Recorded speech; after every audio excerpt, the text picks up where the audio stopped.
ಮಾಡೋದಕ್ಕೆ ಮೊದಲು ನಾನು ಒಂದು ನಾಮಿನೇಷನ್ ಹಾಕೋದಕ್ಕೆ ಒಂದು 15 ದಿವಸ ಮೊದಲು ಭೇಟಿ ಮಾಡಿದ್ದೆ. ತುಂಬ ಆತ್ಮೀಯವಾಗಿ ನಮ್ಮನ್ನು ಬರಮಾಡಿಕೊಂಡ್ರು, ಮಾತನ್ನು ಹೇಳಿದರು.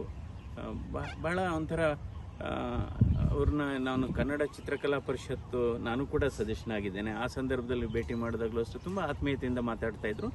ನಂತರ ಬಹುಶಃ ಈಗೊಂದು ಚುನಾವಣೆಗೆ 1 ತಿಂಗಳು ಮೊದಲು ಅವರಿಗೆ ಮೈಸೂರು ವಿಶ್ವವಿದ್ಯಾಲಯದಲ್ಲಿ ಗೌರವ ಡಾಕ್ಟರೇಟ್ ಕೊಡಲಾಯಿತು. ಆ ಸಂದರ್ಭದಲ್ಲಿ ಆ ಘಟಿಕೋತ್ಸವದಲ್ಲಿ ನಾನು ಘಟಿಕೋತ್ಸವದ ಭಾಷಣ ಮಾಡಿದೆ. ಸೊ ಆವಾಗ ನಾನು ಪಕ್ಕದಲ್ಲೇ ಇದ್ದೆ. ಭಾಳ ಆತ್ಮೀಯವಾಗಿ ಮಾತಾಡಿದರು. ಡಾಕ್ಟರ್ ಮಂಜುನಾಥ್ ಅವರೇ ಹೇಗಿದ್ದೀರಾ, ನಂತರ ಆಸ್ಪತ್ರೆ ಬಗ್ಗೆ ವಿಚಾರಣೆ ಮಾಡಿದರು. ನಮ್ಮ ಬಗ್ಗೆ ನಿಮ್ಮ ಕಾರ್ಯವೈಖರಿ ನನಗೆ ತುಂಬ ಇಷ್ಟ ಆಗಿದೆ, ನಿಮ್ಮಂಥ ವೈದ್ಯರುಗಳು ನಮ್ಮ ದೇಶಕ್ಕೆ ಬೇಕು ಅನ್ನುವ ಮಾತನ್ನು ಕೂಡ ಅವರು ಮಾತಾಡಿದರು. ಸೊ ಅದು ಕೂಡ ಬಹಳ ಮುಖ್ಯವಾದದ್ದು.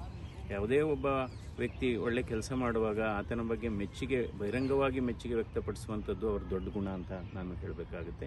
ನಿಜವಾಗ್ಲೂ ಅವರ ಆದರ್ಶ ರಾಜಕಾರಣಿ, ಅದ್ರ ಬಗ್ಗೆ ಏನೇ ಮಾತಿಲ್ಲ. ಯಾಕೆಂದರೆ ಅವರು ಮುಖ್ಯಮಂತ್ರಿಯಾಗಿ ಒಳ್ಳೆಯ ಕೆಲಸ ಮಾಡಿದರು ಮತ್ತು ಕೈಗಾರಿಕಾ ಸಚಿವರಾಗಿದ್ದರು. ಹಲವಾರು ಕೊಡುಗೆಯನ್ನು ಕೊಟ್ಟಿದ್ದಾರೆ. So really both state and India miss him. Sir, ಅವ್ರು